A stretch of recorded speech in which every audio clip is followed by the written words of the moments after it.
Okay, good afternoon, everyone, and welcome to Breakout Room 4. My name is Khanar Tshabile. I'll be the moderator for this session. I'm from the University of Botswana. I'll be moderating with Brett Newsom, and our facilitator is Emmanuel. Our first presentation comes from the Co-Creation Hub. I've seen both the speakers. We'll get ready to load the presentation as soon as I've introduced the speaker who will be taking questions after the pre-recorded presentation. So Stephanie Okpere is a leading voice in digital health innovation in Africa with over 12 years of experience designing and scaling public health technologies across the continent. She leads the design for health practice at Co-Creation Hub, where she supports health startups, drives research-led innovation, and builds systems that strengthen health outcomes. Stephanie also convenes the Africa Digital Epidemiology and Innovation Network, mobilizing over 600 innovators and researchers to transform disease surveillance and outbreak response. She holds a master's in public health from the University of Manchester and a certification in disruptive strategy from Harvard Business School. The speaker from Co-Creation Hub is Ngozi, and Stephanie will be available to take questions after the presentation. Because we only have two presentations, we will have a bit more time to interact with our speakers. So you feel free to put your questions in the chat or engage with the speakers after the presentation has ended. Emmanuel, if you can start the presentation for us. Thank you. Good afternoon, all. My name is Ngozi Okekobu from Co-Creation Hub. My presentation today will highlight the partnership between aiding and SAIL Innovation Lab in addressing the gap in Africa's data science talent pool, optimizing for research and innovation in epidemiology. By way of introduction, we are Co-Creation Hub, the leading Pan-African creative and innovation ecosystem enabler, are dedicated to accelerating the application of social capital and technology for economic prosperity across Africa. We operate across different sectors with physical offices in Nigeria, Rwanda, and 3 African countries. Our operations span across 40 different African countries. In 14 years of establishment, we have been able to directly invest $10 million into startups, and these startups have gone on to attract over 154 million in external funding. Our community spans over 50,000 innovators and entrepreneurs. The Design for Health practice by Co-Creation Hub supports startups and collaborates with government health stakeholders to co-create and scale human-centered solutions that improve quality of care and expand access to care, leveraging technology as a catalyst. Through the Design for Health, Co-Creation Hub established the African Digital Epidemiology and Innovation Network as a direct response to the COVID-19 pandemic. With over 600 registered members across 30 countries, the aiding network addresses the dearth in epidemiology research by leveraging technology to democratize data access, build capacity, and drive research for informed disease surveillance and outbreak responses. We span a diverse network of health practitioners, scientists, researchers, data analysts, and developers committed to enhancing epidemiological healthcare. So the aiding network will deliver research, innovation challenges, designathon, data science, and ambassadorship program. Now, as we all know, healthcare is advancing globally, and this means that there is an increasing need for robust data to support global healthcare innovation, disease surveillance, and policy making. However, research has shown that Africa has a significant shortage in health data science talent that support innovation, research, and the development of contextually appropriate healthcare innovations in epidemiology. Furthermore, Statistics has shown that Africa has approximately 20 healthcare researchers per 1 million people, which arguably is the lowest ratio globally. These statistics further reinforce the need for an urgent intervention in bridging the gap between healthcare researchers and the citizen to ensure the development of contextually appropriate healthcare innovation, especially within the epidemiological landscape. And so to mitigate this challenge, Aiding Network partnered with SAIL Innovation Lab to deliver on the data science for health research and innovation. Now, who is SAIL? SAIL Innovation Lab is also an organization within Co-Creation Hub that is the leading center for excellence for innovation, tech talent, and youth employment in Lagos and beyond. Through their structured and impact-driven programs, SAIL has consistently demonstrated the ability to design, implement, and scale initiatives that equip young people, educators, and entrepreneurs. Also, since inception, Aiding has delivered high-quality training for over 1,500 youths across their 3 key pillars of soft skill, technical trainings, and employability and youth workforce readiness. Now, for the data science for health research and innovation. Considering the critical challenge within the Africa's data science talent, the establishment of the data science health research is aimed at addressing this talent deficit. It is a 6-month data science training program that equips individuals with the necessary skills and knowledge to transition from beginners to entry-level data scientists. The program offers in-depth training, mentorship support, industry exposure, and job placement.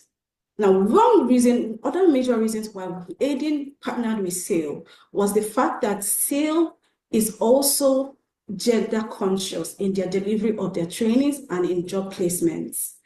Through the data science program, 42% of individuals who have enrolled in this training have gone on to, 52% have gone on to acquire job placements across agencies, both private like Publica AI, government, ministries, and NGO.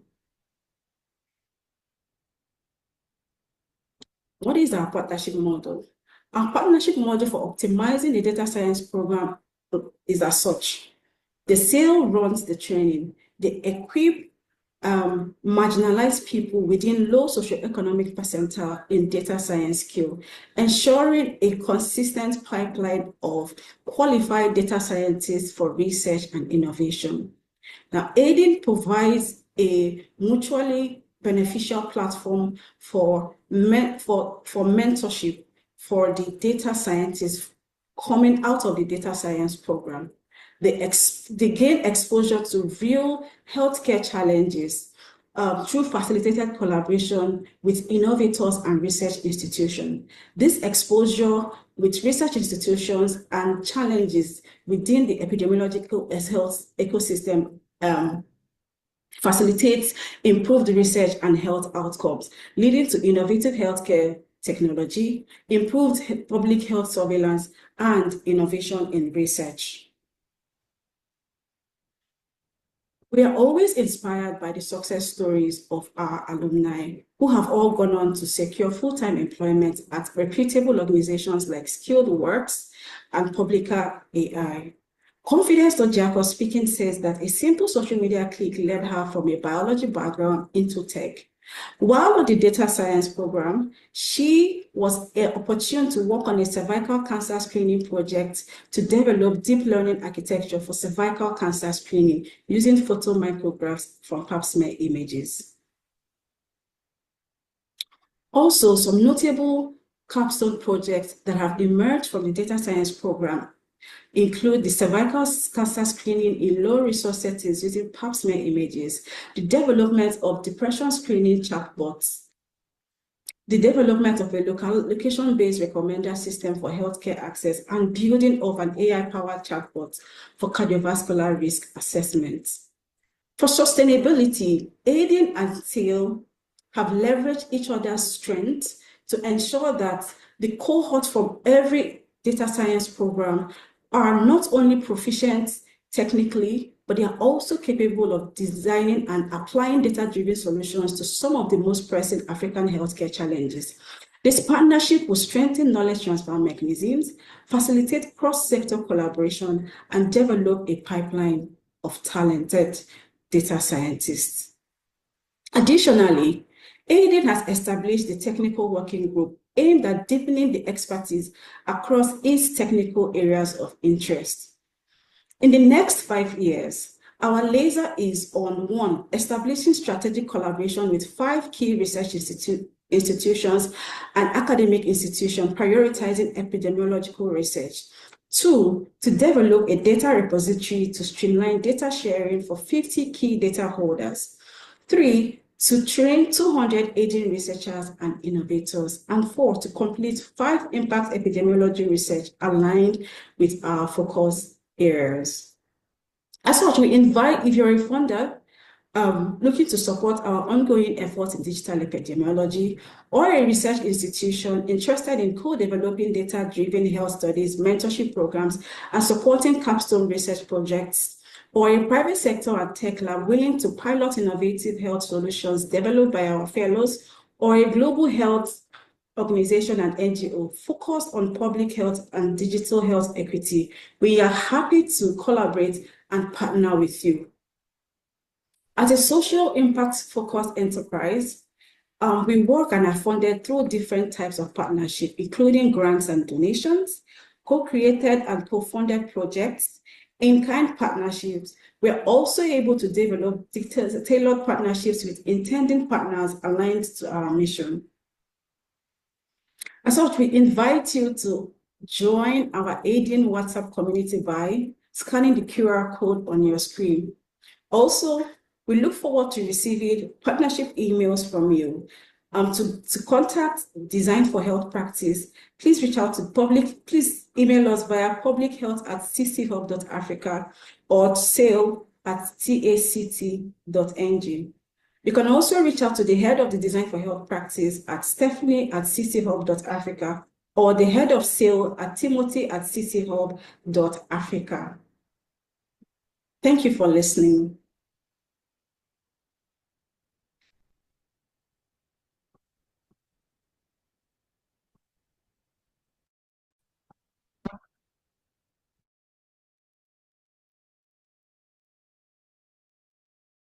Thank you very much, Ngozi, for your interesting talk. At this time, we have Stephanie Okpere available from Co-Creation Hub to answer any questions. Please feel free to raise your hand and we will acknowledge you and invite you to unmute yourself. Otherwise, you're free to also send your question through to the chat.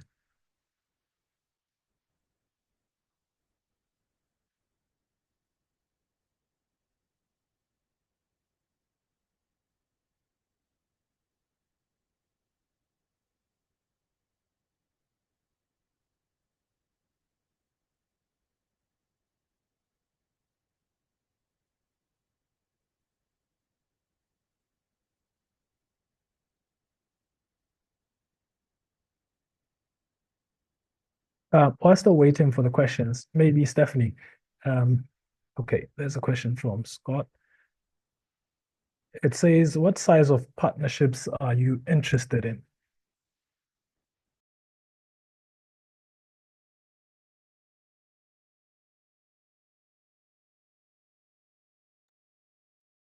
Stephanie, please go ahead and unmute yourself. We have about probably 10 minutes for Q&A because we have only 2 presenters before we get on to the next presentation.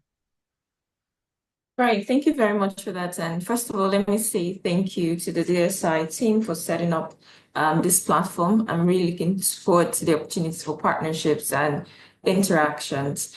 And also thank you to Ngozi, she's also on the call, for recording and sending it in the presentation. We're very excited about the impact that the work that we are delivering in Africa is having. First, for, like Ngozi had mentioned, marginalized youths, especially in Nigeria, but also being able to see the potential opportunity for young people in Africa to build their data science skills, but also collaborate across institutions and then support and gain relevant experiences within the public health, especially the epidemiology space. As it relates to the size of partnership, first of all, I'll respond to that question first from the resource perspective. For us at ADN, what we're looking to do is to, first of all, deepen our technical expertise across key areas. One would be around communicable diseases. And so research institutes and organizations working on communicable diseases, working on maternal and child health, working on antimicrobial resistance, and those building AI solutions across all of these areas, as well as finally, innovations relevant to climate health. These are priority areas for which we're looking to deepen technical expertise within the space. So as it relates to resource, human resource or mentorship or expertise, these are key areas that we're looking to deepening our technical collaborations. As it relates to the financial support that we require to deliver such projects, for us, from our experience, we've worked with funding organizations from the tune of about 250,000 USD to up to about $1 million USD on some of the projects that we've worked on. And I think that will definitely suffice in moving us forward in some of the projects that we're looking to implement are relevant to the data science program. I hope that answers your question. Thank you, Stephanie. I hope Scott will follow up if he would like to follow up. Yeah, he says thank you. There's a question here from Michelle. She's asking, it seems you are based in Nigeria. I saw in the talk that you had 40 other countries. What's the distribution of those countries in Africa and elsewhere? And then there's an additional question to say, do you partner with individuals who are students, and what do you offer for PhD students? Right, those very good questions. We have a good spread of our membership, our current membership across several countries. You would find, however, that some countries are more represented within the group than others. We do have more participation from Western African countries and Eastern African countries, possibly because of our physical presence as well in those countries. We're currently in 5 countries, Nigeria, Togo, Kenya, and Rwanda. And so we do have significant participation from those countries and the neighboring countries around them. So most of our participants are spread across based on that. As it relates to the support that we provide to PhD students, we do not necessarily differentiate between the PhD students or the master students. The way we deliver our work is really to work with the community members. Our support really is provided exclusively for members, and membership is free. It's really just a platform of researchers and innovators working together, sharing knowledge, and then taking advantage of several innovative programs and research that we bring to the community. So essentially, simply by being a member of that community,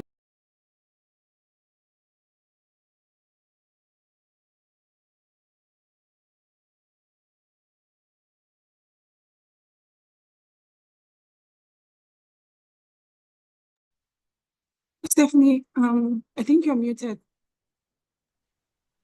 Oh, thank you very much, Ngozi. Sorry about that.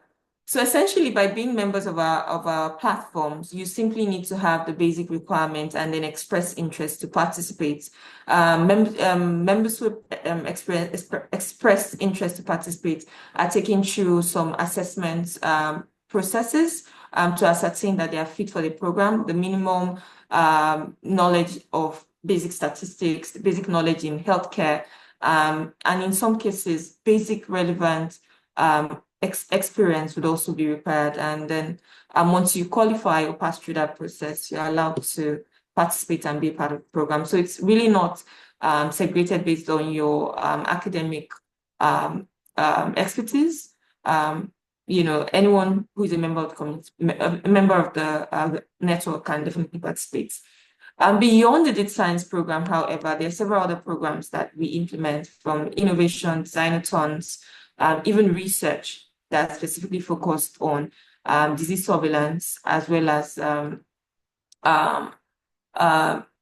outbreak response, right? We pull together clusters of researchers, we identify key focus areas, and we, brainstorm to identify where critical gaps exist in certain countries, and pull together a cluster of persons who have technical expertise to work on research, or who are currently working on research, to actually collaborate together and share insights across countries. So that you may also find that beneficial as someone who has a PhD. Great. Thank you, Stephanie. There's an additional question here, whether you collaborate with Zindi, which is seemingly in the same kind of space that you are. Do you Right. So we currently do not collaborate with Zindi, but it's interesting that you mentioned Zindi. We'll definitely look out for Zindi. We're looking to actually expand our collaboration. So I'll definitely be looking out for Zindi and learning more about them and seeing what opportunities exist for us to work together. Thank you. I'm checking for hands. I have a question. You mentioned that some of your startups have managed to attract additional funding, assuming that the seed funding that you gave them were able to lead them to the additional funding. What kind of resilience are you seeing in terms of, attracting additional funding, but continuing to be able to continue in the data space and further innovate and entrench themselves from a startup to a well-established company? What kind of resilience are you seeing there? Oh, that's a very good question. First of all, as it relates to startups that have attracted follow-on funding, I must first of all highlight that we work with a range of startups, those working on data science related work, as well as those who are just providing digital health services across board. But I would say that for the startups who have, especially artificial intelligence related components integrated into their solutions, they tend to be able to provide improved and additional services for their stakeholders. And I would give, just a few examples. We have startups working with us who are providing, for example, EMR platforms, and are now able to integrate artificial intelligence in such a way that the doctors, the medical practitioners, do not necessarily need to continue to enter data, or details during their consultations, but the systems can automatically, run through that data and even provide some sort of recommendations for prescriptions as they discuss with their patients, as well as even propose, possible questions that can be asked. A lot of those solutions are still being refined because artificial intelligence, as you know, adoption rate is not as high at this point, but it's growing, in Africa. A lot of these products are still within their testing phases. Some of them are already getting adopted across health facilities. But I would say generally, you would see a continuous increase in adoption of those solutions across board. As it relates to, the follow-on funding, I would say they are not at this point yet directly related to the integration of artificial intelligence or data science components. They are basically as a result of the several other services that we provide, from business advisory to introductions to investment organizations, partnerships that we provide as part of the support to the startups and organizations that work within our community and participate in our programs. Yeah. And, just to highlight on resilience, one of the things we've learned over time, especially when we're working with organizations in their early stages, is that, after their initial funding, they call it the value of debt. Between the early stages and the growth stage, you have a lot of organizations and ventures basically dying off. And that's one of the reasons why we've set up beyond the aiding community, what we call the Healthcare Connect Africa, that allows for us to continue to provide support, peer-to-peer learning, and investments, access to investments, knowledge sharing, and also continue to expose them to opportunities and partnerships that encourages these organizations to thrive and actually survive. Yeah, I hope that answers your question. Thank you very much, Stephanie. Thank you very much, Ngozi. And thank you for all the questions.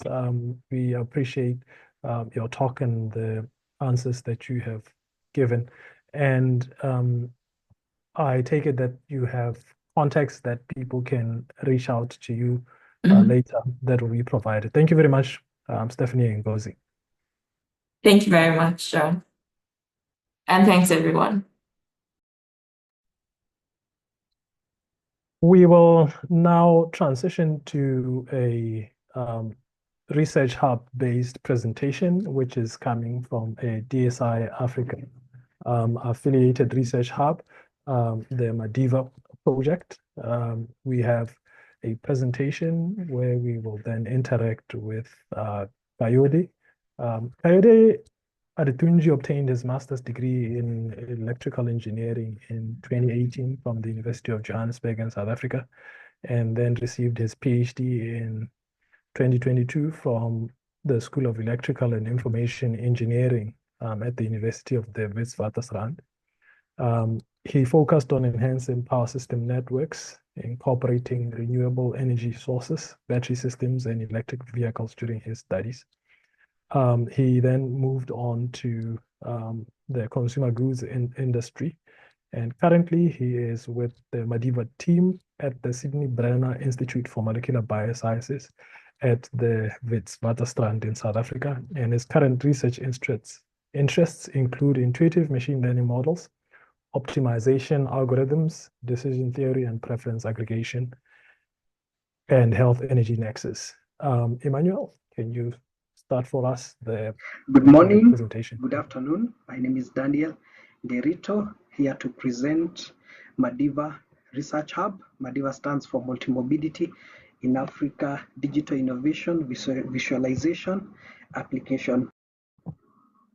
I'll cover a few items, one being the introduction of the mission of the Research Hub, partners and sites. I'll also talk about a few teams, one known as the Data Management and Analysis Core. Then there's Project One that builds data dashboards for clinicians, communities, and policymakers. There's also another team that is charged with training and building the capacity of the members of the Research Hub.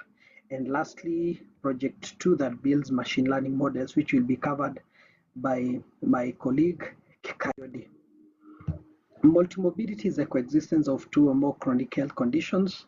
So the broad aim of the Research Hub is to develop machine learning techniques that generate insight into the problem of multimorbidity. We also have specific objectives, which include understanding multimorbidity and how public health interventions affect it. The hub also is pioneering the use of polygenic resource that is centered around genomic data, public precision medicine, understanding how data science can support sub-county health management teams, as well as developing visualization tools, dashboards to help clinicians, health facility managers, and also researchers to work with the data of the Research Hub. The team is also looking into developing novel machine learning techniques to help in the problem of multimorbidity. In terms of partners, there are quite a number. You have the WITS University, you have African Population and Health Research Center, headquartered in Nairobi. You have SAPRIN, South African Population Research, the Vanderbilt University Medical Center, there is IBA and DSI Africa. The research hub has 4 PIs, one based at Wits University, Professor Scott Hazelhurst. We have Professor Michelle Ramsey, the director of Sydney B. Brenner Institute of Molecular Biology. We have Dr. Catherine Chobutungi, the executive director of APHRC, and Professor Steve Tolman, of Wits. Then we have 2 sites. The research hub is working in 2 sites, one in Nairobi, Kenya, Korogocho and Viwandani, and Agincourt, South Africa. Then the structure of the research hub constitutes the leadership and administrative core. We have the data management and analysis core. There is project 1, the team working on dashboards. We have project 2, the team building machine learning models, and also the team that is charged with developing the capacity of the members of the consortium. So the data management and analysis core main work is to harmonize and integrate data. We have quite a number of data sets drawn from different studies and also based on 2 health demographic surveillance systems, one in Agincourt and another one in Nairobi known as NUHDSS. The one in Agincourt began in the year 1992 and it's continuing. The one in Nairobi began in the year 2001. The one in Agincourt focuses on 20,000 households and constitutes 117,000 individuals, while the one in Nairobi is collects data from 33,000 households with a population of around approximately 88,000 individuals. We also have data sets built upon those. One of the projects that collects data concerning deaths that have occurred in the study areas, where respondents or people close to the deceased are asked questions about the circumstances surrounding their deaths. And then this data is used in various ways to establish the likely causes of death. And previously, this data used to be sent, this information used to be sent to clinicians, consultant clinicians, where they would establish the likely causes of death.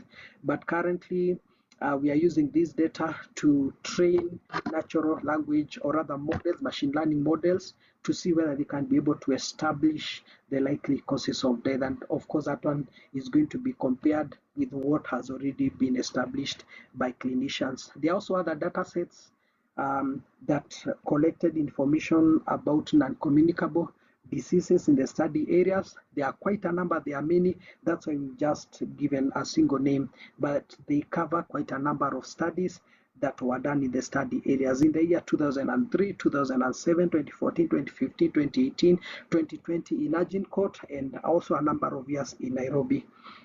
There are also other studies, including the AWIGEN data that collected genomic data, and we are using that as well to help, or rather to really help us in building polygenic risk scores, as I mentioned earlier. There are also other data that is being abstracted from the health facilities, where EHR data and data recorded in Ministry of Health books are actually abstracted and transformed. They are basically digitized, and this information is merged, or it forms part of the data set, because when you have population level data collected by the non-governmental organizations, and then you bring administrative data, you bring on board electronic health records, you're able to have the full story of a participant. And when you train models on this information, you can easily tell the people that are at risk of developing multimorbidity or those that are not at risk. The other project I mentioned, there's a team that is working on dashboards. These dashboards are meant to help clinicians in their management work. Clinicians are able to tell the kind of diseases they are currently dealing with, the population, and at what time point they get to receive more patients within the year. So it will really help them. Clinicians are also able to know the history of the participants, when for dashboards that are actually fed with individual level data. This team is also working on costing multimorbidity. We know it's a costly affair when individuals have to dip into their pockets to actually seek healthcare for their multiple non-communicable diseases. Yeah, and I'm actually brushing through the content. I know there is so much that I could say about this, but I'll give you a site where you can get more information. Then there is also a team that is charged with developing the capacity of the team members. It's called the TCDPC. Yeah, the Training Capacity Development Core. They also manage seed grants and pilot projects. There are people that have been funded. There are teams that have been funded that are also interested in multimorbidity work.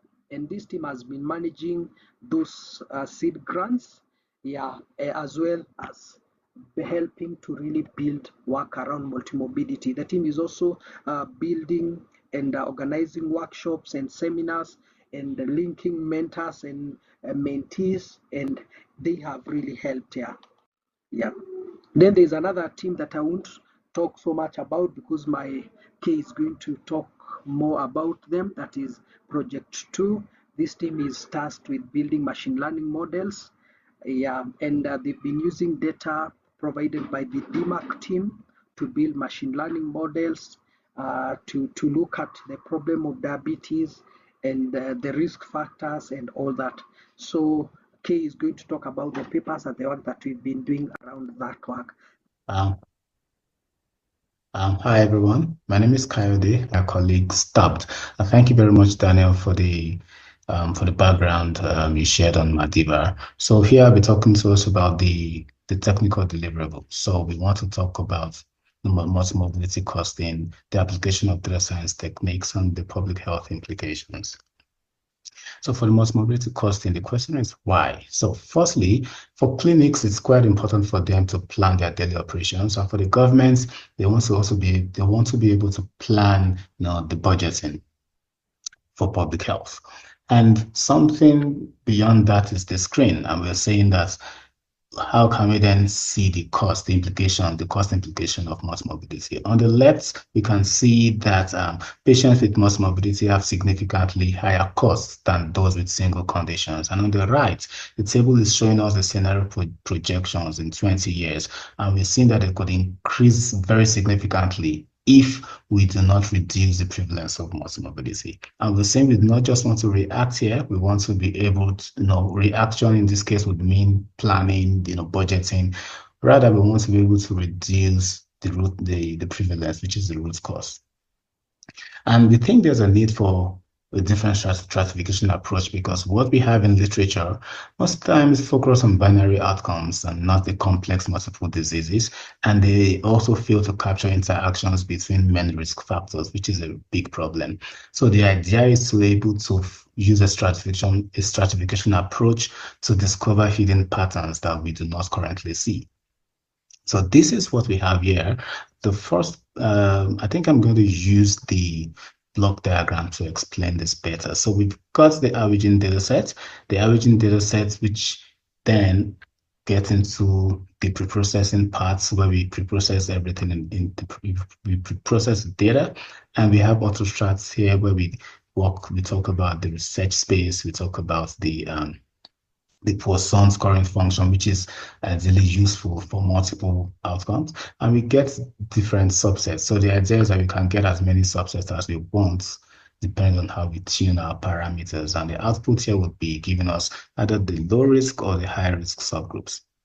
So some key results we have here is this table on the left. Let's start with the high risk subgroups. Let's just pick on this. So EGFR below 72, the people having this certain range of EGFR are 1.7 times more likely to be at risk of multimorbidity compared to those who do not have this. We can see the same thing for there, but I'll move on. This table on the right hand side of our screen, using just waist circumference below 780, we can see that people having this range are less likely to be at multimorbidity risk compared to those who do not have it, or say people who have something higher than this range of waist circumference.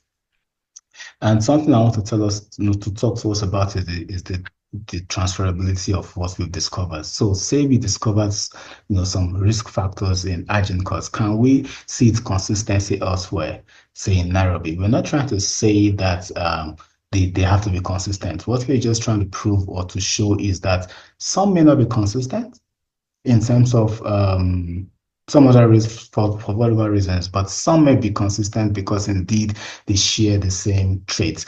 And for example, EGFR here, we can see that they are indeed consistent from Agincourt to Nairobi.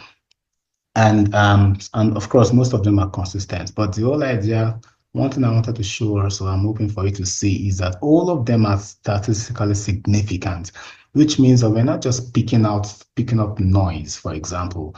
Indeed, it's a thing. It may have a lesser effect size, but it's indeed something to note.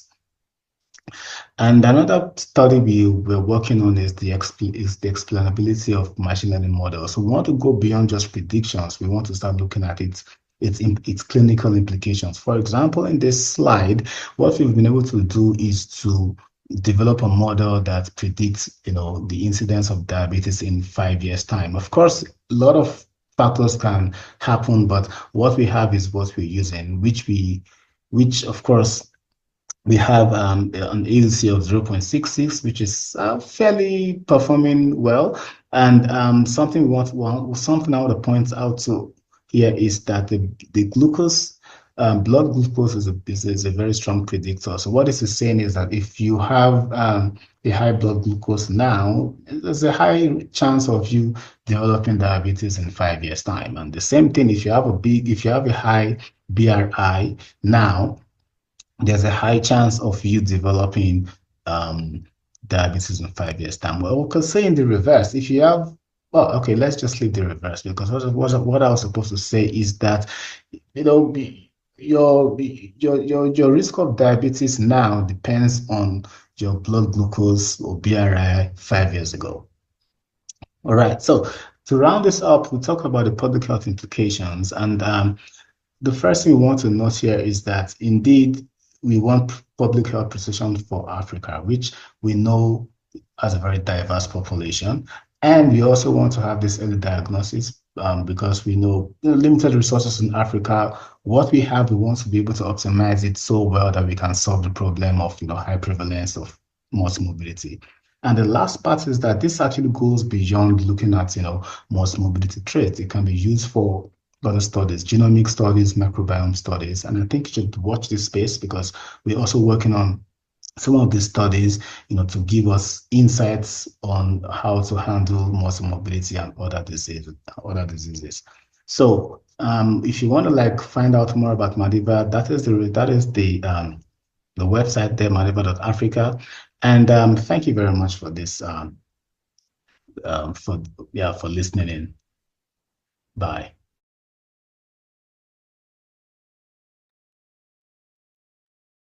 Thank you, Daniel and Kayode.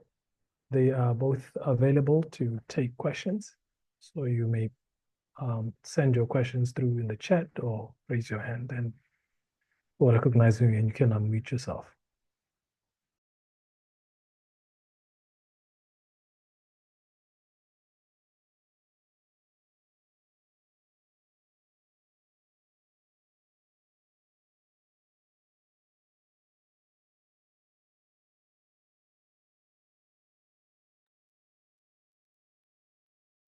I'm still looking in the chat to see if there are raised hands. Daniel, as you were building your models, did you pick up anything, maybe some signal or maybe combination of things that traditionally you wouldn't have associated with a given outcome for any combination of multimorbidity issues?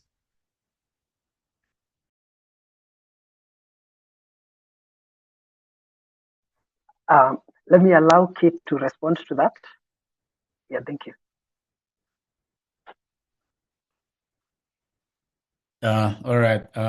Thank you for that question. Yeah, so we did pick well, we did pick quite a few things that some domain experts are quite curious about.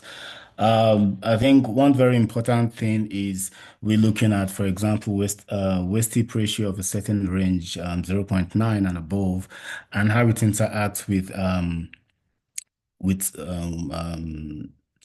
with diabetes family history. So what this is saying is that if you have diabetes, if you have a first degree family having diabetes or have had diabetes, then it's actually something concerning. If you then, for example, have a high waist hip ratio now, or a larger waist circumference, and I think it also gets worse if you have a sedentary lifestyle. So these things have been picked up, which is quite, I think it's something we will be reporting in the next paper, in the paper we are about to, we've actually sent out for review to a certain journal. So yeah, so that's something interesting that we picked up, and most of our clinical experts are also quite interested in seeing more about that. Yeah, thank you.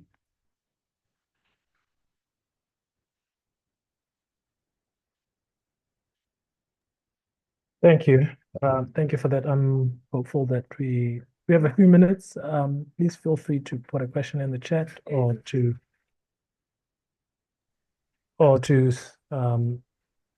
raise your hand so that we can acknowledge you so that you can address the speakers.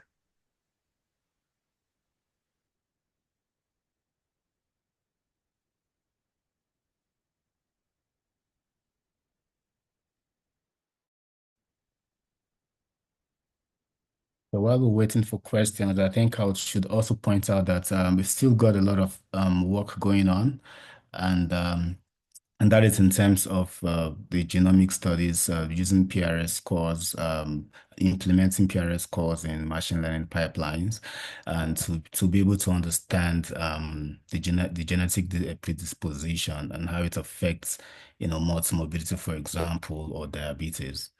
Yeah, so I think that's something I wanted to point out. And I think so another thing to emphasize, which I said earlier, was that this, for example, the stratification approach we're proposing, we're using, is not just to be used for public health, for example. It's been used for different fields, but it's something you can extend to other applications as you wish. So yes, so if you probably want more details about that, you can could always reach out.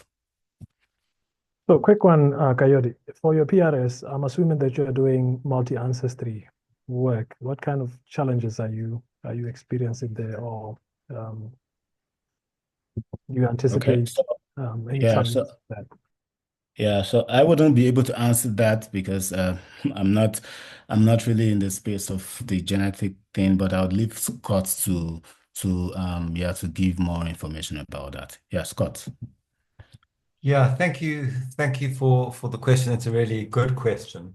I think the biggest problem that we have is that the amount of genomic data with associated good quality phenotype data in Africa is very small. So the ability to learn and the ability to evaluate is limited. That is changing, but I think that's our biggest limitation. With respect to ancestry, that is an issue, but it does depend on the environment that we're working in, depending to the level of genetic diversity in the environment. So, for example, in Nairobi, there is a very high diversity because it's an urban setting which brings people from all over Kenya, which is extremely genetically diverse. In Agincourt, there is diversity, but much less so. So I think the mixed ancestry methods are not as crucial at that point. But that's what the team is looking at now.